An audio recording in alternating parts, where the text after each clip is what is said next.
സമാധാനപരമായി കരിങ്കൊടി കാണിക്കുകയാണല്ലോ യൂത്ത് കോൺഗ്രസ്സുകാർ ചെയ്തത്. എന്തിനാണ് ചുമപ്പ് കണ്ട കാളയെ പോലെ പിണറായി വിജയൻ വിരളി പിടിച്ചത്?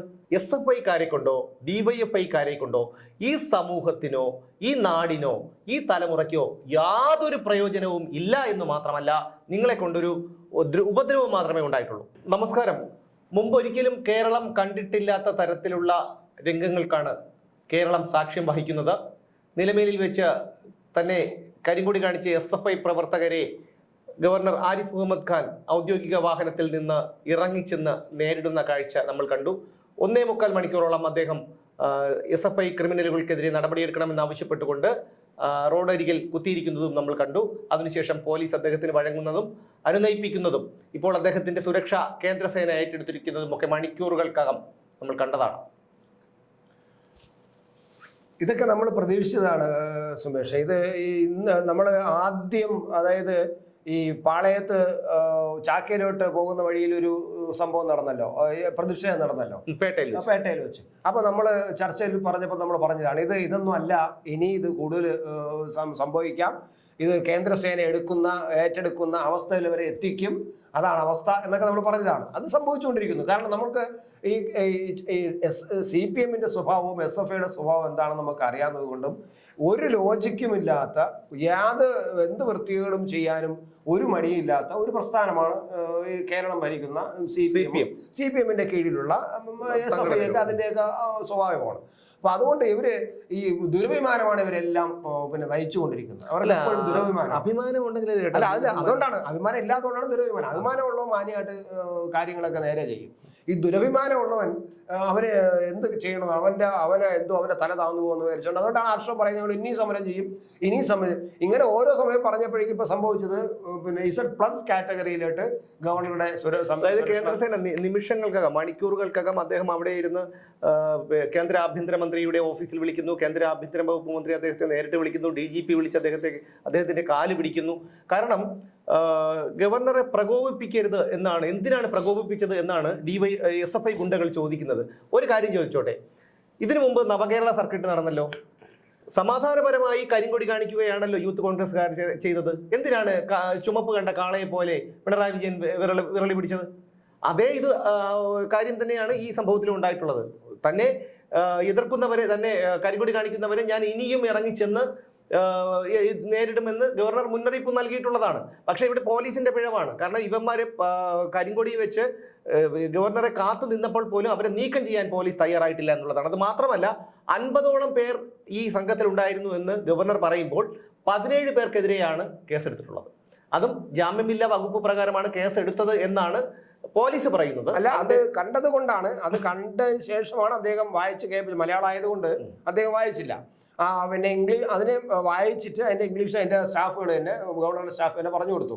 അപ്പൊ അതിനകത്ത് ആ തരത്തിൽ തന്നെയാണ് ജാമ്യ വകുപ്പ് അനുസരിച്ചാണ് കേസ് എടുത്തിരിക്കുന്നത്. പക്ഷെ 17 പേര് എടുത്തിട്ടുള്ളൂ.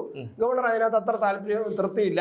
17 അല്ല 50 താൽക്കാലികമായി അംഗീകരിക്കുന്നു എന്നാണ് പറഞ്ഞത്. താൽക്കാലികമായി അംഗീകരിക്കണം എന്നുള്ളതാണ് പറഞ്ഞത്. അതെ, അങ്ങനെയാണ്. ദേശീയ മാധ്യമങ്ങളിൽ പോലും ഇന്ന് പിണറായി വിജയന്റെയും SFI ക്രിമിനലുകളുടെയും വാഴ്ത്തുപാട്ടിന്റെ ബഹളമായിരിക്കും. കാരണം ഒരു സംസ്ഥാനത്തെ ഗവർണർ ഇറങ്ങിച്ചെന്ന് നാട്ടിലെ പ്രതിഷേധക്കാരെ നേരിടുന്നു. അദ്ദേഹം കസേര വലിച്ചിട്ട് 1.25 മണിക്കൂറോളം ഇരിക്കുന്നു.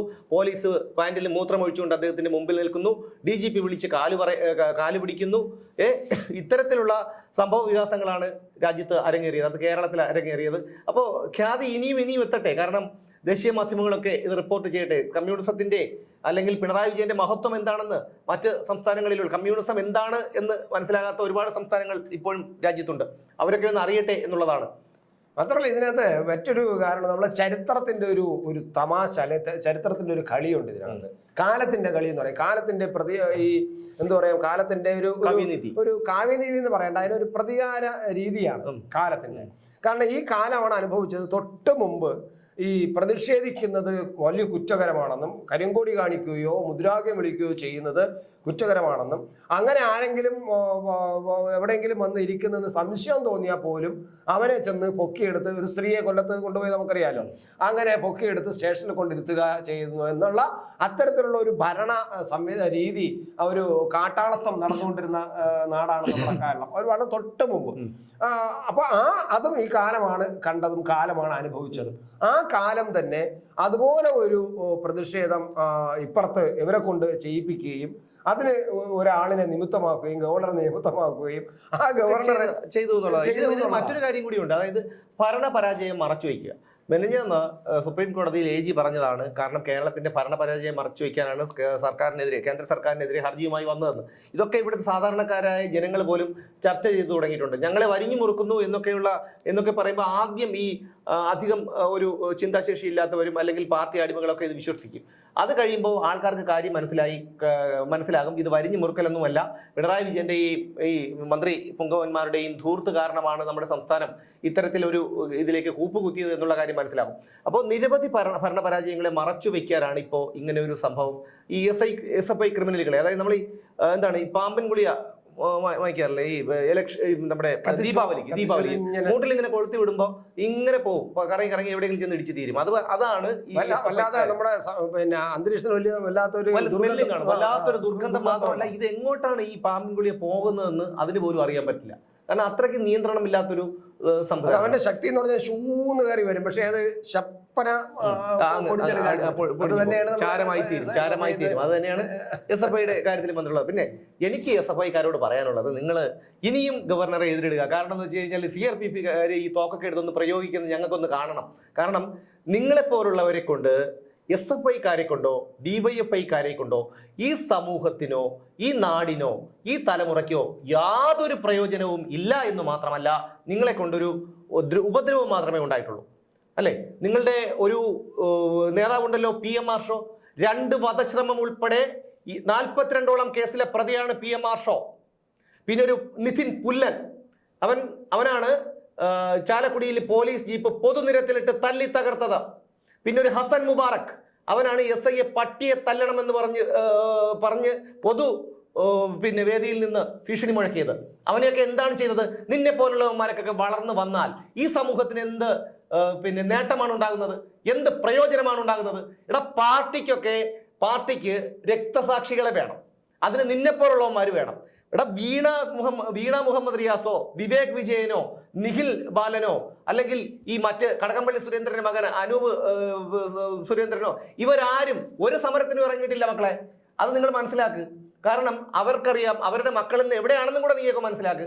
അവരൊക്കെ ഉന്നതമായ പദവിയിലേക്ക് പല സ്ഥലങ്ങളിലും ലക്ഷങ്ങളും കോടികളും ശമ്പളം വാങ്ങിക്കുന്നവരും അല്ലെങ്കിൽ അത്രയും മൂലധനമുള്ള കമ്പനികളുടെ ഉടമസ്ഥനും ഒക്കെ ആയിട്ട് അവര് സുഖമായിട്ട് ജീവിക്കുന്നു. അവർക്കതൊന്നും അറിയേണ്ട കാര്യമില്ല. നീയൊക്കെ പട്ടിയെ പോലെ വെടികൊണ്ട് ചാവും, അത്രേ ഉള്ളൂ. കാരണം ഈ പറയുന്ന നമ്മുടെ അഭിമന്യു, മഹാരാജാസ് കോളേജിലെ അഭിമന്യുവിനെ കൊന്നവന് അവൻ ജാമ്യത്തിൽ ഇറങ്ങിയപ്പോൾ കിലയിൽ ജോലി കൊടുത്തു. കേരള സർക്കാരിന്റെ കീഴിലുള്ള സ്ഥാപനമാണ് കില. അല്ല, അവരെ പിടികൂടാനും ഈ പോലീസ് ഒരുപാട് താമസിപ്പിച്ചു, വലിയ കളി കളിച്ചു, ഒരുപാട് എന്നിട്ടോ അഭിമന്യുവിന്റെ കുടുംബ സഹായ ഫണ്ട് എന്ന് പറഞ്ഞ് ഉളുപ്പില്ലാതെ ബക്കറ്റും എടുത്തുകൊണ്ട് പിരിക്കാൻ ഇറങ്ങിയിട്ടോ അതിന് ബക്കറ്റ് പിരിവിന് കണക്കില്ലല്ലോ. 39 ലക്ഷം രൂപ എന്തോ ആണ് ആ വീട് വെച്ച് കൊടുത്തത്. സ്ഥലം വാങ്ങിച്ച ഒരു വീട് വെച്ച് കൊടുത്തു. 10 ലക്ഷം വെച്ച് അച്ഛൻ്റെയും അമ്മയുടെയും പേർക്ക് ഡിപ്പോസിറ്റ് ചെയ്തു. സഹോദരിയുടെ കല്യാണം നടത്തി കൊടുത്തു. എല്ലാം കൂടി നോക്കിക്കഴിഞ്ഞാൽ പോലും 1 കോടിക്ക് തീരും. 1 കോടി മുടക്കിയിട്ടില്ല. പക്ഷേ ഒരു CPMന്റെ ഒരു ബക്കറ്റ് പിരിവിൽ ഒരു ജില്ലയിൽ നിന്ന് എത്ര കോടിയുമാർ പിരിച്ചെടുത്തിട്ടുണ്ടാവും? അങ്ങനെ 14 പിരിച്ചെടുത്തു. പൈസ 14 പാർട്ടി എടുത്തു, അതിന്റെ പിരിച്ചെടുത്തു തന്നെയാണ് കണക്ക്. വാർത്തകളൊക്കെ വന്നിട്ടുണ്ട്. അപ്പോ ഇവന്മാർക്ക് ഈ രക്തസാക്ഷികളെ വേണം. പിന്നെ 15 പേർക്കെതിരെ ജാമ്യമില്ലാ വകുപ്പ് പ്രകാരം കേസെടുത്തല്ലോ. ഗവർണർ 2 കൽപ്പിച്ചു തന്നെയാണ്. അതുകൊണ്ടാണ് അദ്ദേഹം 1.25 മണിക്കൂർ ആ പൊരിവെയിലത്ത് കുത്തിയിരുന്നതും FIR കണ്ട് ബോധ്യപ്പെട്ടതിന് ശേഷം മാത്രം അദ്ദേഹം അനുരഞ്ജനത്തിന് വഴങ്ങിയതും അതുകൊണ്ട് തന്നെയാണ്. നിങ്ങൾ മനസ്സിലാക്കേണ്ട ഒരു കാര്യം, നിങ്ങൾക്കത് ഒരു സർക്കാർ ജോലി കിട്ടില്ല, ഒരു പാസ്പോർട്ട് പോലും എടുക്കാൻ പറ്റാതെ ഇനി മുതൽ നിങ്ങൾ പാർട്ടി അടിമകളാണ്. ഇവരെ പടച്ചുവിട്ട ഇവരെ അടവിച്ച് വിരിയിച്ചതല്ല എന്ന് ഞാൻ കരുതുന്നു. കാരണം നമ്മളെ പോലെ മനുഷ്യരൂപം ഉള്ളത് കൊണ്ട് പ്രസവിച്ചതായിരിക്കും. കാരണം ഇവന്റെയൊക്കെ അച്ഛനും അമ്മയും ബന്ധുക്കളൊക്കെ കാണുന്നുണ്ടെങ്കിൽ ഒന്ന് മനസ്സിലാക്കിക്കൊള്ളണം. കാരണം ഇനി നിങ്ങൾ ഈ കുട്ടികളുടെ ഈ 15 ക്രിമിനലുകളുടെ ഭാവി എന്താവും? അതിന് സുരേഷ് പറയാനുള്ളത്, നമ്മളെ കുറെ ചെറുപ്പക്കാരിപ്പം കേരളത്തിൽ നിൽക്കുന്നില്ല. അവരെല്ലാം നാട് വിട്ടു പോവുകയാണ്. അപ്പം നാട് വിട്ട് പോയി അവർ കേരളത്തിൽ നിൽക്കാൻ പറ്റാത്ത അവസ്ഥയാണ്. അവർ പഠിക്കാനെന്നും പറഞ്ഞ് പോവും, പോയിട്ട് അവിടെ നിന്ന് പാർട്ട് ടൈം പണി ചെയ്യും, എന്നിട്ട് അവിടെ തന്നെ താമസിക്കും. കേരളത്തിലോട്ട് തിരിച്ചു വരാൻ പോലും ആഗ്രഹിക്കുന്നില്ല. അപ്പൊ അങ്ങനെ വരുമ്പോൾ കേരളത്തിൽ സിന്താവ് വിളിക്കാനും മുദ്രാവ് വിളിക്കാനും ഇവിടെ പിള്ളേരില്ലാതെ ആവും. അല്ല, അപ്പൊ അങ്ങനെ വരുമ്പോൾ ഇവർക്ക് പിള്ളേരെ വേണം, ഇവർക്ക് സിന്താവ് വിളിക്കാൻ ആൾക്കാരെ വേണം. അപ്പൊ കുറെ പുറത്ത് പാസ്പോർട്ട് പോലും എടുക്കാൻ കഴിയാത്ത കുറെ പിള്ളേരെ ഇവിടെ സൃഷ്ടിച്ചെടുത്തു കഴിഞ്ഞാൽ ആ പിള്ളേരെ പാർട്ടി അടിമകളാക്കി വെച്ചിരുന്നാൽ, കാരണം കേസും വഴക്കും ഒക്കെ ആകുമ്പോൾ സ്വാഭാവികമായിട്ടും ഈ രക്ഷാകർത്താക്കൾക്ക് എല്ലാ കാലവും കേസുമായിട്ട് പോകാൻ പറ്റില്ല അവർക്ക്. അങ്ങനെ വരുമ്പോൾ ഈ കേസ് നടത്തുന്നതും പാർട്ടി വക്കീലിനെ കൊണ്ട് കേസ് നടത്തുന്നതെല്ലാം പാർട്ടി ആയിരിക്കും. അപ്പൊ സ്വാഭാവികമായിട്ടും ഈ പിള്ളേർ മുഴുവനും കുടുംബവും പാർട്ടി അടിമകളാണ്. അതാണ് തന്ത്രം. അതിനാണ് ഇവര് ഈ പിള്ളേരെ കൊണ്ടുവന്ന് കരിങ്കൊടി കാണിപ്പിക്കുന്നത്, കേസെടുപ്പിക്കുന്നതും. ഉശിരി ഞങ്ങളെ അടിച്ചമർത്താൻ കഴിയില്ല, ഞങ്ങളുടെ തീയിൽ കുരുത്ത പ്രസ്ഥാനം എന്ന് പറയും. പിള്ളേർ പാവം. ഇവര് വളരെ വളരെ വിദഗ്ധമായിട്ടാണ് ഈ കുട്ടികളെ പിന്നെ ബ്രെയിൻ വാഷ് ചെയ്യുന്നത്. അതായത് ഒരു സ്ഥലത്ത് ഈ മാക്രി പാർട്ടിയുള്ള ഒരു സ്ഥലത്ത് ഒരു ഒരു ചെറിയ ക്ലബ്ബോ എന്തെങ്കിലും ഇവന്മാരുണ്ടാക്കും. അവിടെ കുറച്ച് ക്യാരംസും കഥാപുസ്തകങ്ങളും ഒക്കെ വാങ്ങി വയ്ക്കും. ഈ 10ാം ക്ലാസ് ഒക്കെ കഴിഞ്ഞിട്ട് വീട്ടിൽ നിന്നൊന്ന് സ്വാതന്ത്ര്യം കിട്ടി ഇറങ്ങാനുള്ള കുട്ടികൾ ഇതിലോട്ട് ചെന്നങ്ങ് വീഴും. പിന്നെ ഇവരെ ചെറുതായിട്ട് ഇഞ്ചക്ട് ചെയ്ത് സമരത്തിനും പോസ്റ്റർ ഒട്ടിക്കാനും ഒക്കെ കൊണ്ടുപോയി തുടങ്ങി ഇവരെ പാർട്ടി അടിമകളാക്കി ഏതെങ്കിലും കേസിൽ കുരുക്കിയിടുക. അത് മാത്രമല്ല, 124 വകുപ്പുള്ള കേസെന്ന് പറഞ്ഞാൽ അറിയാലോ, അവരുടെ ജീവിതം തീർന്നുള്ളതാണ്. അപ്പൊ അങ്ങനെയുള്ള കേസിൽ കുടുക്കിയിടുക. അപ്പൊ ആ കേസ് വന്നു കഴിഞ്ഞാൽ കേസ് എടുത്തല്ലോ എന്ന് പറഞ്ഞ് കുറ്റവും പറയും, എന്നാൽ ഇവരെല്ലാം ഉണ്ടാക്കുകയും ചെയ്യും. അങ്ങനെ ഈ നാളെ സിന്താവ് വിളിക്കാൻ കുറെ ആൾക്കാർ നമുക്ക് വേണം, പിന്നെ ഈ കൊടി പിടിക്കാൻ ആൾക്കാർ വേണം, അത്യാവശ്യം പ്രശ്നവും നടത്താൻ ആൾക്കാർ വേണം. എല്ലാ പിള്ളേരും കേരളം വിട്ടു പോകുന്നു, നല്ല പിള്ളേരെല്ലാം കേരളം വിട്ടു പോകുന്നു. അപ്പൊ അതിനു വേണ്ടി ഇത്തരത്തിലുള്ള പരിപാടികൾ ചെയ്യണം. അതാണ് എൻ്റെ ഒരു സാധനം. അതാണ് ഇപ്പൊ SFI. അതുകൊണ്ടായിരിക്കും എനിക്ക് തോന്നുന്നത് ഈ നമ്മുടെ ഗവർണർ SFI ക്രിമിനൽസ് എന്ന് പറഞ്ഞുകൊണ്ടിരിക്കുന്നത്. അതുകൊണ്ടായിരിക്കും പഠിച്ചുവിടുന്നത് അദ്ദേഹമാണ്. കാരണം ഇത് അറിയാവുന്നതുകൊണ്ടാണ് അദ്ദേഹമാണ് പിണറായി വിജയൻ അവരെല്ലാം പഠിച്ചു വിടുന്നതെന്നും അവരുടെ കൂലിക്കാരാണിതെന്നുമാണ് പറഞ്ഞിരിക്കുന്നത്. അപ്പൊ ആ കൂലിക്കാരാണെന്ന് പറഞ്ഞതിന്റെ ഉള്ളിലുള്ള അർത്ഥം ഇപ്പൊ ഞാൻ നേരത്തെ പറഞ്ഞ അതേ കാര്യം തന്നെ. അതുപോലെ മുമ്പൊരു കാര്യം പറഞ്ഞല്ലോ, കുട്ടികളെല്ലാം വിദേശത്തേക്ക് പോവുകയാണെന്ന്. ഇപ്പോൾ ഒരു പ്രമുഖ മാധ്യമം, ഒരു ദൃശ്യമാധ്യമം ഇതിനെക്കുറിച്ചൊരു ഫീച്ചർ തന്നെ തയ്യാറാക്കിയിട്ടുണ്ട്. അതായത് ഇവിടെ കേരളത്തിൽ നിൽക്കാൻ പറ്റില്ല എന്നുള്ള കാര്യം ഇവിടെ തലയ്ക്ക് വെളിവുള്ള, അതായത് ജീവിക്കണം എന്ന ആഗ്രഹമുണ്ട്, അച്ഛനെയും അമ്മയും നോക്കണം, അല്ലെങ്കിൽ എനിക്ക് എൻ്റെ ഭാവി സുരക്ഷിതമാക്കണം എന്ന് ആഗ്രഹിക്കുന്ന ഒരു വലിയ യുവതലമുറ നമ്മുടെ സമൂഹത്തിലുണ്ട്. അപ്പോൾ അവർക്കൊക്കെ അറിയാം ഇവിടെ ജീവിച്ചു കഴിഞ്ഞാൽ എന്താണ് ഉണ്ടാകുക. ഒരു സംരംഭം തുടങ്ങാൻ പറ്റില്ല. ഒരു സംരംഭം തുടങ്ങിക്കഴിഞ്ഞാൽ അവരൊരു കുറച്ച് ലോണുകളും വായ്പകളും ഒക്കെ എടുത്തൊരു സംരംഭം തുടങ്ങിക്കഴിഞ്ഞാൽ 3ാമത്തെ ദിവസം ഒരു ചെങ്കോണകം അതിൻ്റെ മുമ്പിൽ കുത്തിവെക്കും. ഈ കുത്തിവെച്ചിട്ട് പിന്നെ സമരമാണ്. നമ്മൾ കണ്ടിട്ടുള്ളതാണ് ഇവിടെയുള്ള എന്തുമാത്രം വെറും ഒരു കോടികൾ മുടക്കിയിട്ടുള്ള സ്ഥാപനം പോലും ഒരു വെറിയും തുണ്ട് ചെങ്കോണകം കൊണ്ട് കുത്തിവെച്ചവന്മാർ പൂട്ടിച്ചില്ല. നമ്മുടെ ഇവിടെ പോയി തെലുങ്കാനയിൽ പോയി വ്യവസായം ചെയ്ത ടെക്സ്റ്റൈൽസ് ഉണ്ടല്ലോ, അതിനെക്കുറിച്ച് പറഞ്ഞു കേട്ടാൽ നമ്മൾ അത്ഭുതപ്പെട്ടു. അതായത് ആ ഏക്കർ കണക്കുള്ള പ്രദേശത്താണ് ചെയ്യുന്നത്. അതായത് ഈ അവിടുത്തെ ബസ് പോകുന്നിടത്ത് ഇതിന്റെ ഒരു അറ്റത്ത് നിന്ന്, ഇവരുടെ ഫാക്ടറിക്ക് കൊടുക്കുന്ന സ്ഥലത്തിന്റെ ഒരറ്റത്ത് നിന്ന് അടുത്ത അറ്റത്ത് നിന്നിടയ്ക്ക് ഈ ബസ്സിന് 3 സ്റ്റോപ്പ് ഉണ്ടെന്നാണ്. 3 സ്റ്റോപ്പ് ഉണ്ടെന്നാണ്. അവിടുത്തെ സ്ഥലമാണ്. അതെ, ആ തരത്തിലാണ് ആ ഗവൺമെന്റ് അവിടെ കൊണ്ടുവന്ന് ഈ വികസനം നടത്തുന്നത്. അതിന്റെ ഗുണം മുഴുവൻ ആ സംസ്ഥാനത്തിനാണ് കിട്ടുന്നത്. മലയാളിയാണ്, കേരളീയനാണ്. ഇവിടെ എല്ലാ സൗകര്യം കൊടുത്തിരുന്നെങ്കിൽ ഈ കേരളം എന്തുമാത്രം ഈ സൗകര്യം കൊടുക്കണ്ടെന്നേ. അവരുടെ മതി. അവിടെ ഒരു കുന്നത്തുനാട് ഒരു MLA ഉണ്ടല്ലോ, PV ശ്രീനിജൻ എന്ന് പറയുന്ന ഒരു അദ്ദേഹമുണ്ട്. അദ്ദേഹം തന്നെ എത്രയോ കേസ് ഈ സാബു M ജേക്കബിനെതിരെ കൊടുത്തിട്ടുണ്ട്. പിന്നെ പറഞ്ഞു വന്ന മറ്റൊന്നുമല്ല, ഇവിടുത്തെ യുവതലമുറ കേരളം വിടുന്നു, രാജ്യം വിട്ടു പോകുന്നു എന്നുള്ള കാര്യം ഇവർക്ക് സ്പഷ്ടമായിട്ട് അറിയാം. അതുകൊണ്ട് ഇന്ന് ഉന്നത വിദ്യാഭ്യാസ മന്ത്രി R ബിന്ദു പറഞ്ഞിരിക്കുന്നു, ഇതുപോലുള്ള റിക്രൂട്ടിംഗ് ഏജൻസികളെ, എഡ്യൂക്കേഷൻ റിക്രൂട്ടിംഗ് ഏജൻസികളെ നിയന്ത്രിക്കുന്നു. എന്തുണ്ടാക്കാൻ, എന്ത് നിയന്ത്രിക്കാൻ? അവർക്ക് പോകണമെങ്കിൽ ഇന്ത്യയിലുള്ള ഒരു പൗരന് അത് കേരളത്തിന് പ്രത്യേകിച്ച് പാസ്പോർട്ട് ഇല്ല ബിന്ദുമന്ത്രി. കാരണം ഇന്ത്യ സർക്കാരാണ്, ഭാരത സർക്കാരാണ് പാസ്പോർട്ട് ഇഷ്യൂ ചെയ്യുന്നത്. ഇവിടെയുള്ള ഒരു കുട്ടിക്ക് ഒരു വിദ്യാസമ്പന്നനായ ഒരു ചെറുപ്പക്കാരനോ ചെറുപ്പക്കാരിക്കോ വിദേശ രാജ്യത്ത് പോയി ജോലി ചെയ്യണമെങ്കിൽ AKG സെന്ററിന്റെ മുമ്പിൽ വന്ന് കുനിഞ്ഞു നിൽക്കേണ്ട കാര്യമില്ല. അത് ആദ്യം മനസ്സിലാക്കണം. അതിനിവിടെ നിയമ സംവിധാനങ്ങളുണ്ട്, മറ്റ് നടപടിക്രമങ്ങളൊക്കെ ഉണ്ട്. അതുകൊണ്ട് ഇവർ ചെയ്യുന്നത് എന്താണ്? അല്ല, അങ്ങനെ കുനിഞ്ഞു നിൽക്കാൻ വേണ്ടിയാണ് നോർക്കയുടെ കീഴിൽ ഒരു റിക്രൂട്ടിംഗ് സെന്റർ ഉണ്ടാക്കി അതിനെ വലിയ പരസ്യം ഉണക്കി അത് ഉണ്ടാക്കിയെടുത്ത് അതിനു വേണ്ടിയാണ്. കാരണം ആ നോർക്ക വഴി പിള്ളേർ പഠിക്കാൻ പോകുകയാണെങ്കിൽ ആ നോർക്കയുടെ റിക്രൂട്ട് സെന്ററിൽ പോകണമെങ്കിൽ സ്വാഭാവികമായിട്ടും ഇവർ എവിടെ വരണം? ഈ AK സെന്ററിൽ പിന്നെ സഖാവേ എൻ്റെ മകനും അവിടെ പഠിക്കാൻ പോകണം, ഒന്ന് സഹായിക്കണം. അപ്പോൾ പാർട്ടി ഇടപെട്ടതായി, പാർട്ടിയുടെ നിയന്ത്രണമായി. ഇതൊക്കെയാണ് അതിൻ്റെ ഒരു മറ്റൊരു രീതി എന്ന് പറയുന്നത്. എന്തായാലും ഗവർണറുടെ നമ്മൾ വിഷയം നമ്മൾ ചർച്ച ചെയ്തു, ഗവർണറുടെ വിഷയം. അപ്പൊ അദ്ദേഹം ഒരു 1.25 മണിക്കൂറോളം ഒരു സ്ഥലത്ത് കുത്തിയിരിക്കുക. എന്നിട്ട് പറയുന്ന നമ്മുടെ വി ശിവൻകുട്ടി പറയുന്നുണ്ട്, ഗവർണറുടേത് വെറും ഷോ മാത്രമായിരുന്നു, അതാണ് ഇതാണെന്ന്. ഞാൻ ചോദിച്ചോട്ടെ, പിണറായി വിജയനോ ഞങ്ങളാരും പിന്നെ ഇതുപോലെ പ്രതിഷേധം ഉണ്ടാകുമ്പോൾ പുറത്തിറങ്ങാൻ ഇല്ലെന്ന്. അതിന് നട്ടല് വേണം. നട്ടൽ എന്ന് പറയുന്നൊരു സാധനമുണ്ട്. അതുണ്ടെങ്കിൽ നമുക്ക് ആരുടെ മുമ്പിലും 1000 പേര് നമ്മുടെ എതിര് വന്നു കഴിഞ്ഞാലും നമുക്ക് ചങ്കുറപ്പോടെ നിന്ന് വെല്ലുവിളിക്കാൻ പറ്റും, നമ്മുടെ പക്ഷത്ത് ശരിയുണ്ടെങ്കിൽ. അല്ലാതെ നിയമസഭയിൽ അന്ന് ഈ കുരങ്ങൻ ആടിക്കളിക്കുന്നത് പോലെ, ആടിക്കളിയിടാ കൊച്ചുരാമ, ചാടിക്കളിയിടാ കൊച്ചുരാമ എന്നൊക്കെ പറയുന്നത് പോലെ ഡയസിൽ നിന്ന് ഡയസിലേക്ക് ഇങ്ങനെ സ്പീക്കറുടെ ഡയസിൽ നിന്ന് താഴെ ടേബിളിലോട്ട് ചാടുകയും എടുത്തു മറിക്കുകയും ഒക്കെ ചെയ്യുന്നത് നമ്മൾ കണ്ടതാണ്. ഇപ്പൊ അരിക്കൊമ്പൻ ഇറങ്ങുന്ന ചില CCTV ദൃശ്യങ്ങൾ കണ്ടിട്ടുണ്ട്. പിന്നെ അതുപോലെ എന്ത് മര്യാദയ്ക്കാണ് അതിന്റെ ആവശ്യമുള്ള ആ ഒരു ചാക്ക് മാത്രം എടുത്ത് അത് അതിന്റെ പാട്ടിനെ അങ്ങ് പോകും. അത് വിശപ്പ് കരുതിയിട്ടാണ്. അതിലും എത്രയോ ഭേദമുണ്ട്. കാട്ടുപന്നികൾ കയറിയതുപോലെ അല്ലായിരുന്നു അവന്മാര് നിയമസഭയിൽ ചെയ്തു കൂട്ടിയത്. ഈ വി ശിവൻകുട്ടിയും ജലീലും അജിത് കുമാറും കരുണാകരനും ഉൾപ്പെടെയുള്ള ആൾക്കാർ, ഉൾപ്പെടെയുള്ള ആൾക്കാർ. ഈ ഗവർണറുടെ കാര്യങ്ങൾ ചർച്ച ചെയ്യാൻ വേണ്ടി നമ്മൾ വന്ന് പറഞ്ഞു കഴിഞ്ഞാൽ എനിക്ക് ഏറ്റവും എടുത്ത് പറയേണ്ടത് ഈ ഗവൺമെന്റ്, അതായത് ഇപ്പൊ ഗവർണർക്ക് Z കാറ്റഗറി വന്നല്ലോ, Z+ കാറ്റഗറി വന്നിട്ടുണ്ട്. ആകപ്പാടെ വളരെ കുറച്ച് പേർക്കാണ്, 45 പേർക്ക് മാത്രമാണ് രാജ്യത്ത് ആ കൂട്ടത്തിലാണ് വന്നിരിക്കുന്നത്. അപ്പൊ എന്തായാലും അങ്ങനെയുള്ള ഇത് വരികയും CRP അതിന്റെ പ്ലസ് അതിന്റെ കൂടെ CRP കൂടെ ചേർത്ത് വരികയും ചെയ്യുമ്പോൾ ഇത് ഈ സർക്കാരിന്റെ പരാജയമാണെന്ന് സമ്മതിക്കേണ്ടതാണ്. കാരണം ഇത് സർക്കാരിന് ഒരു ആഭ്യന്തര വകുപ്പ് മന്ത്രാലയം ഉണ്ടോ, കേരളത്തിൽ ഒരു ആഭ്യന്തര വകുപ്പ് ഉണ്ടോ എന്നാണ് ഗവർണർ ചോദിച്ചത്. ഗവർണർ ഇന്ന് രാവിലെ പറഞ്ഞത് ഈ ക്രമസമാധാന നില തകർക്കാനുള്ള യാതൊരു ശ്രമത്തെയും ചുമ്മാ നോക്കി നിൽക്കില്ല എന്ന് പറയുകയും ചെയ്തു. ഇതെല്ലാം കൂടെ കൂട്ടി വായിച്ചിട്ട് അതിന്റെ കൂടെ ഇപ്പോൾ ഈ Z+ കാറ്റഗറി കൂടെ അദ്ദേഹത്തിന് കൊടുക്കുമ്പോൾ ഈ കേരള ഗവൺമെന്റ് ഫുൾ പരാജയമാണ് എന്ന് പ്രഖ്യാപിക്കുകയാണ്. അത് ജനങ്ങൾ കൂടെ മനസ്സിലായിക്കൊണ്ടിരിക്കുന്നു. അതിന്റെ ഒരു ഉളുപ്പ് ചിലപ്പോൾ ഈ മന്ത്രിസഭയ്ക്ക് ഉണ്ടാകുമോ എനിക്കറിയില്ല.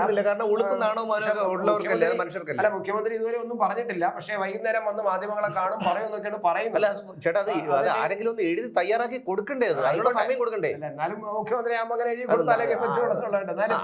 എന്നാലും പറയുന്നു, ഇനി എന്ത് പറയും എന്നുള്ളതാണ് നമ്മൾ കാണുന്നത്. അത് മിക്കവാറും പറയാൻ പോകുന്നത്, ഞാൻ ഇപ്പോഴേ തന്നെ പറഞ്ഞേക്കാം, സംഘപരിവാർ പദ്ധതി ഇവിടെ നടപ്പിലാക്കും. ഇന്നിപ്പോ 6 മണിക്ക് മാധ്യമ കാണുമെന്നാണ് പറയുന്നത്. ഞാൻ വിലയിരുത്തുന്നു ഇതായിരിക്കും, ഈ പോയിന്റ് ആയിരിക്കും ബൂസ്റ്റപ്പ് ചെയ്ത് പറയുന്നത്. സംഘപരിവാർ പരിപാടിയും RSS അജണ്ടയും നടപ്പിലാക്കാൻ പോവുകയാണ് കേരളത്തിൽ. അതിന് ഞങ്ങൾ ഒരു കാരണവശാലും ഇത് കേരള ജനതയാണ്, ഞങ്ങളുടെ ആ പരിപാടി നടക്കില്ല, ആ വേരട്ടലൊന്നും വേണ്ട എന്നൊക്കെയുള്ള കാര്യങ്ങളല്ല. അതെ, ഈ പോലീസിന്റെ വകുപ്പിന്റെ പരാജയത്തിനെ കുറിച്ച് ഒരു വക പോലും പറയില്ല. ഞങ്ങളെല്ലാം ചെയ്തു എന്ന് പറയുകയും ചെയ്യും. ഇതാണ് സംഭവിക്കുന്നത്.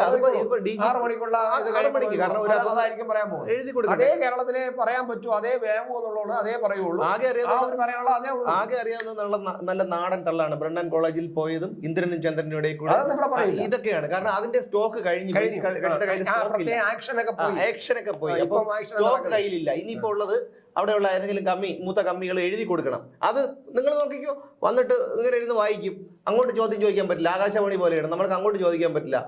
ഇങ്ങോട്ട് പറയുന്നത് കേട്ടോണ്ട് തിരിച്ചു വരണം മാധ്യമങ്ങൾ. അതാണ് മുഖ്യമന്ത്രിയുടെ വാർത്താ സമ്മേളനം. അതാണ് മാധ്യമങ്ങളെന്തോ വലിയ കാര്യം പറയും. ഇപ്പം കേന്ദ്രം ഇടപെട്ടു, കേന്ദ്രത്തിന്റെ സൈന്യം വരുന്നു ഒക്കെ ഉള്ളതുകൊണ്ട് മുഖ്യമന്ത്രി എന്തോ വലിയ കാര്യം പറയുമെന്നാണ് പ്രതീക്ഷിക്കുന്നത്. ഒരു കാര്യം വലുതായിട്ട് അദ്ദേഹത്തിന്റെ ഒന്നും ഉണ്ടാവില്ല. ഞാൻ ഈ പറഞ്ഞ കാര്യങ്ങളല്ലാതെ ഈ പോയിന്റ് മാത്രം പെരുക്കി വെച്ചോണ്ട് അതായിരിക്കും. അത് മാത്രമല്ല ഒരു കാര്യം, അതാണല്ലോ ഇവരും പറയുന്നത്. നിയമസഭക്കാർ സമരം ചെയ്യുന്നതും അവിടെ സംഘികളെ സർവകലാശാലയെ കയറ്റുന്നു, അതിനെതിരാണ് ഞങ്ങൾ സമരം ചെയ്യണമെന്നാണ്. ഈ സർവകലാശാലകളിൽ ഇത്രയും കാലമായിട്ടും ഇവര് ചുവപ്പന്മാരാണ് കയറ്റിക്കൊണ്ടിരിക്കുന്നത്. അപ്പൊ അതിന് കുഴപ്പമില്ല, അതിന് യാതൊരു കുഴപ്പവുമില്ല. അപ്പൊ അവർ പറയുന്നത് സ്വാഭാവികമായിട്ടും ഒരു ഗവൺമെന്റ് ഇരിക്കുമ്പോൾ ഗവൺമെന്റിന്റെ സ്വഭാവത്തിലുള്ള ആ പാർട്ടി ഭരിക്കുമ്പോൾ ആ പാർട്ടിയിലുള്ള ആൾക്കാരെ അതിനകത്ത് കയറ്റും. പക്ഷെ അതോടൊപ്പം തന്നെ കഴിവുള്ളവരെ മറ്റൊന്ന് 2 പേര് എന്തുകൊണ്ട് അതിനകത്ത് ഉൾക്കൊള്ളാൻ കഴിയുന്നില്ല. അവിടെയാണ് ഇവരുടെ ഈ അസഹിഷ്ണുതയും ഇവരുടെ ഈ എന്താ പറയാ ഈ സമത്വം സോഷ്യലിസം എന്ന് പറയുന്നതൊക്കെ തകർന്ന് തരിപ്പണമാകുന്ന കാര്യം.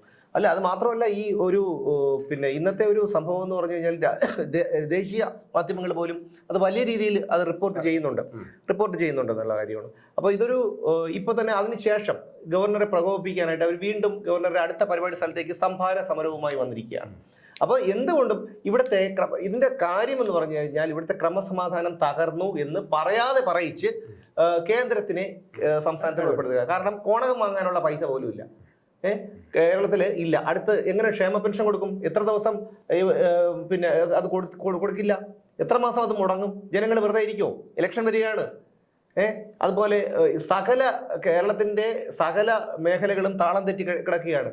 10 പൈസ കയ്യിലില്ല. പക്ഷേ മന്ത്രിമാരുടെ കാര്യങ്ങൾക്കെല്ലാം പൈസയുണ്ട്. അപ്പോൾ കേന്ദ്രത്തിന്റെ കടം കിട്ടുമെന്ന് വിചാരിച്ച് സുപ്രീം കോടതി പോയി. ആ പ്രതീക്ഷയും അസ്തമിച്ചിരിക്കുകയാണ്. അപ്പോൾ ഇനി കടം കിട്ടാൻ വേറെ ഒന്നുമില്ല. തമിഴ്നാട്ടിൽ നിന്ന് വരുന്ന പൂതലങ്ങ് അണ്ണാച്ചി പോലുള്ള ഒരു 7-8 അണ്ണാച്ചിമാർ മാത്രമേ ഉള്ളൂ. ആഴ്ചപ്പിരിവിന് കൊടുക്കണവർ. അവർ ഇയാൾക്ക് കൊടുക്കുമെന്ന് എനിക്ക് തോന്നല്ല. പറഞ്ഞു വന്നത് SFIക്കാരെ കുറിച്ച് തന്നെയാണ്. SFI ഇനിയെങ്കിലും ഈ കുട്ടികൾക്ക് ചിന്താശേഷിയില്ലേ? കാരണം ഈ പറയുന്ന 15 പേരുടെ ഭാവി തുലാസിലാണ്. 15 പേർക്കും 17 പേരല്ലേ? 17 പേർക്ക് കേസെടുത്ത 17 പേരും ജാമ്യമില്ല വകുപ്പ് പ്രകാരമാണ്. ഇവർക്കൊന്ന് ഒരു പാസ്പോർട്ട് എടുക്കാനോ ഇവർക്കൊരു സർക്കാർ ജോലിക്കോ ഒന്നും അർഹതയുണ്ടാവുമെന്ന് തോന്നുന്നില്ല. 42 കേസുകളിലെ പ്രതി ഈ വിദ്യാർത്ഥി സംഘടനയുടെ തലപ്പത്തിരിക്കുന്നു എന്ന് പറയുമ്പോൾ ആ വിദ്യാർത്ഥി സംഘടനയുടെ ഒരു ക്വാളിറ്റിയെ കുറിച്ച് നമുക്ക് ഊഹിക്കാവുന്നതേ ഉള്ളൂ. ഏതെങ്കിലും അച്ഛനമ്മമാരൊക്കെ ഇത് കാണുന്നുണ്ടെങ്കിൽ ഇവിടെ എത്രയോ നിങ്ങളുടെ മക്കൾക്ക് എന്തിനാണ് വിദ്യാർത്ഥി സംഘടന? ഒരാവശ്യമില്ല. പഠിക്കാൻ പോകുന്ന കുട്ടികൾ പഠിച്ചിട്ട് വീട്ടിൽ പോട്ടെ. നല്ലവരാണെങ്കിൽ, അവർക്ക് ജീവിതത്തിൽ ഉയർന്നു വരണമെന്ന് താല്പര്യമുള്ളവരാണെങ്കിൽ അവർ ഉയർന്നു വരും. ഏത് രീതിയിൽ ഏത് പ്രതിസന്ധികളെയും തരണം ചെയ്ത് പടവെട്ടി അവരവരുടെ സ്പേസ് അവർ കണ്ടെത്തും. സമൂഹത്തിലും ജീവിതത്തിലും കണ്ടെത്തും. പക്ഷെ എന്തിനാണ് ഏതൊരു സംഘടനയാവട്ടെ, വിദ്യാർത്ഥി സംഘടന, ഇനി അങ്ങനെ വിദ്യാർത്ഥി സംഘടനയിൽ പ്രവർത്തിച്ചേ പറ്റൂ എന്നുണ്ടെങ്കിൽ ഇവിടെ വേറെ എത്രയോ വിദ്യാർത്ഥി സംഘടനകളുണ്ട്. KSC ഉണ്ട്, ABVP ഉണ്ട്, AIYF ഉണ്ടല്ലേ, അങ്ങനെ കുറേ AISF ഉണ്ട്. അപ്പൊ ഇങ്ങനെ നിരവധി പിന്നെ മുസ്ലിം ലീഗിന്റെ വിദ്യാർത്ഥി സംഘടനകളുണ്ട്. അവരൊക്കെ എന്ത് മാന്യമായിട്ടാണ് ഈ മറ്റ് വിദ്യാർത്ഥി സംഘടനകളിലൊക്കെ സമരം ചെയ്യുന്നത്. ഇത് പോലീസ് ജീപ്പ് തല്ലിപ്പൊട്ടിക്കുന്നു, പോലീസിനെ കൊല്ലും എന്ന് ഭീഷണിപ്പെടുത്തുന്നു. 10 പൈസയുടെ വിവരം എന്ന് പറഞ്ഞാൽ ഇവന്മാർക്കില്ല. അപ്പൊ ഈ പിള്ളേരുടെ തലയിൽ ഇതൊക്കെ കുത്തി നിറച്ച്, ഈ വിഷവും പിന്നെ കുത്തി നിറച്ച്, കമ്മ്യൂണിസം എന്ന വിഷം കുത്തി നിറച്ച് ഇവരെ ഇറക്കി വിടുകയാണ് പൊതുജനങ്ങളുടെ. ഈ ചുമ്മാ അല്ല ക്രിമിനൽസ് എന്ന് വിളിക്കുന്നത്. ഈ കുട്ടിക്കാലത്തെ കുട്ടിമാരെ അക്രമം കാണിക്കാനും ബസ്സിനെറിയാനും പിന്നെ ഇതുപോലെ പോലീസ് ജീപ്പ് അടിച്ച് തകർക്കാനും ഒക്കെയാണ് പഠിപ്പിക്കുന്നത്. സ്വാഭാവികമായിട്ടും അങ്ങനെ പഠിച്ചു വരുന്ന ഒരു വിദ്യാർത്ഥി അവൻ സമൂഹത്തിൽ വളർന്നു വരുമ്പോൾ അവൻ എന്തായിരിക്കും? അവൻ എങ്ങനെയായിരിക്കും ഈ സമൂഹത്തെ കാണുന്നത്? അവൻ എപ്പോഴും ഈ സമൂഹത്തെ ആക്രമിക്കാനും പിന്നെ ഉള്ള ഒരു സ്വഭാവം. അവരുടെ മുമ്പിൽ കുടുംബം പോലും നേരെ പോകില്ല. ഇല്ല. അവരുടെ മുമ്പിലുള്ള റോൾ മോഡൽ ആരൊക്കെയാണ്? പിണറായി വിജയൻ. അതായത് ചെറുപ്പത്തിൽ തന്നെ കൊലക്കേസിലെ പ്രതിയായ വ്യക്തിയാണ് പിണറായി വിജയൻ. വാടിക്കൽ രാമകൃഷ്ണൻ വധക്കേസിലെ 1ാം പ്രതിയായിരുന്നു. പിന്നെ ഉള്ളത് ഇപ്പോൾ ഉള്ള മന്ത്രിമാരെടുത്ത് നോക്കുക. എത്രയോ മന്ത്രിമാർ, മുഹമ്മദ് റിയാസിന് എത്രയോ ക്രിമിനൽ കേസുണ്ട്. സ്വന്തം ഭാര്യയെ ചുവരിൽ ചേർത്ത് എത്തി അടിവയറ്റിൽ തൊഴിച്ചവനാണ്. പിന്നെ 498 ഉണ്ട്. അത് കൂടാതെയാണ് ഈ പറയുന്ന വേറെ പ്രയോഗമൊക്കെ നടത്തിയിട്ടുണ്ട്. ആ പ്രയോഗം നമുക്ക് ഇവിടെ പറയാൻ കൊള്ളില്ല. അത് തല്ലിപ്പൊട്ടിക്കുന്ന കാര്യങ്ങൾ, ബസ്സുകൾ തല്ലി പൊട്ടിക്കുന്നത്, അതുപോലെ നമ്മുടെ പൊതു മുതലുകൾ തല്ലി തീർക്കുന്നതൊക്കെ ഉണ്ട്. ഈ പൊതുമുതലൊക്കെ തല്ലി തീർക്കുന്നത് രാഷ്ട്രീയത്തിന്റെ ലേബലിലായിരുന്നാലും വ്യക്തിപരമായിട്ടുള്ള ലേബലിലായിരുന്നാലും അത് ക്രിമിനലിസം തന്നെയാണ്, അത് കുറ്റകൃത്യം തന്നെയാണ്. അപ്പോൾ മുഹമ്മദ് റിയാസ്, അതുപോലെ ശിവൻകുട്ടി, ഇവരെല്ലാവരും ക്രിമിനൽ കേസുകളിൽ പെട്ടവരായിരുന്നു. ഇവര് മാന്യമായിട്ട് സംസാരിക്കുന്ന ആരെങ്കിലും കണ്ടിട്ടുണ്ടോ? A റഹീം. കാരണം ചർച്ചയ്ക്കൊക്കെ വരുമ്പോഴത്തേക്കെന്ന് പറഞ്ഞു കഴിഞ്ഞാൽ റഹീമിൻ്റെ അടുത്ത് അങ്ങോട്ട് ചോദിക്കുമ്പോൾ ഇവന്മാർ ആരും സംസാരിക്കാൻ സമ്മതിക്കില്ല. സഹചർച്ചക്കാരെയും അവതാരകരെയും ആരെയും സംസാരിക്കാൻ ബഹളം ഉണ്ടായിക്കൊണ്ടേയിരിക്കും. കാരണം എങ്ങനെയെങ്കിലും സമയം കഴിഞ്ഞ് കഴിഞ്ഞാൽ പിന്നെ പിടിച്ചിരുത്താൻ പറ്റില്ലല്ലോ. നിങ്ങൾ പറഞ്ഞു എനിക്ക് ഒരു മിനിറ്റ് ഇങ്ങനെ പറഞ്ഞുകൊണ്ടേയിരിക്കും. എന്താണ് ഇവർ പറയുന്നതെന്ന് ആർക്കും അറിയില്ല. പിന്നെ ഈ പറഞ്ഞ കണക്ക് നമ്മൾ ഈ സർക്കസ് കാണാൻ പോകുമ്പോൾ എന്താണ് കുതിരയും ആനയും മറ്റേ ഇതുപോലെ സാധനങ്ങളൊക്കെ ഉണ്ടല്ലോ, ഈ മരണക്കിണറൊക്കെ ഉണ്ടല്ലോ, അതുപോലെ ഈ ഇടയ്ക്ക് ബഫൂൺ വേഷക്കാരെ കൊണ്ടുവരും. എന്തിനാണ് രസിക്കാൻ? അതുപോലെ അങ്ങനെയാണ് ഇവരെ കൊണ്ടുവരുന്നത്. എന്തായാലും ഇത് ഇവിടെ കൊണ്ട് തീരുന്നില്ല. ഗവർണർക്ക് Z+ കാറ്റഗറി തന്നെ കിട്ടിയിരിക്കുകയാണ്. ഞാൻ മുമ്പ് ആദ്യം ഈ ചർച്ചയുടെ തുടക്കത്തിൽ പറഞ്ഞതുപോലെ ഇവർ ഇനി എനിക്ക് പറയാനുള്ളത്, SFI കുഞ്ഞുങ്ങളെ, നിങ്ങൾ ഇനിയും ഗവർണറെ പിന്നെ കരിങ്കൊടി കാണിക്കണം, ഇനിയും എന്താണ് സംഭാരം കൊടുക്കണം, ഇനിയും പ്രകോപിപ്പിക്കണം, വണ്ടിയിലടിക്കണം, വണ്ടിയുടെ മുമ്പിൽ ചാടണം. പിന്നെ ആരിഫ് മുഹമ്മദ് ഖാൻ നിങ്ങൾ ഇപ്പോഴും തീർത്ത് വിളിക്കുന്നില്ല, സംഘി ഖാൻ എന്നൊക്കെയാണ് നിങ്ങൾ വിളിക്കുന്നത്. നിങ്ങൾ ഇനിയും കാണണം. ഞങ്ങളത് കാണാൻ വേണ്ടി വെയിറ്റ് ചെയ്യുകയാണ്. കാരണം കേരള പോലീസ് നിങ്ങളെ തഴുകി തലോടി വിടുന്നത് പോലെ CRPക്കാർ വിടുമെന്ന് തോന്നുന്നില്ല. ആ കാഴ്ച കാണാനായിട്ട് ഞങ്ങൾ കാത്തിരിക്കുകയാണ്. എന്തായാലും നിങ്ങൾ ഇനിയും ഗവർണർക്കെതിരെയുള്ള പ്രതിഷേധം തുടരട്ടെ. പിണറായി വിജയനും അതുപോലെ പാർട്ടി സെക്രട്ടറി എം പി ഗോവിന്ദനും ഈ PM ആർഷോയൊക്കെ പറയുന്നത് കേട്ട് നിങ്ങൾ ഇനിയും നിരത്തിലിറങ്ങി ഇതുപോലെ ഗവർണർക്കെതിരെ സമരം ചെയ്യട്ടെ. അപ്പൊ നമുക്ക് കാണാം എന്താണ് ഉണ്ടാവുകയെന്ന്. എന്തായാലും കാണാം വീണ്ടും അടുത്ത ഒരു വിഷയത്തിലൂടെ നാളെ.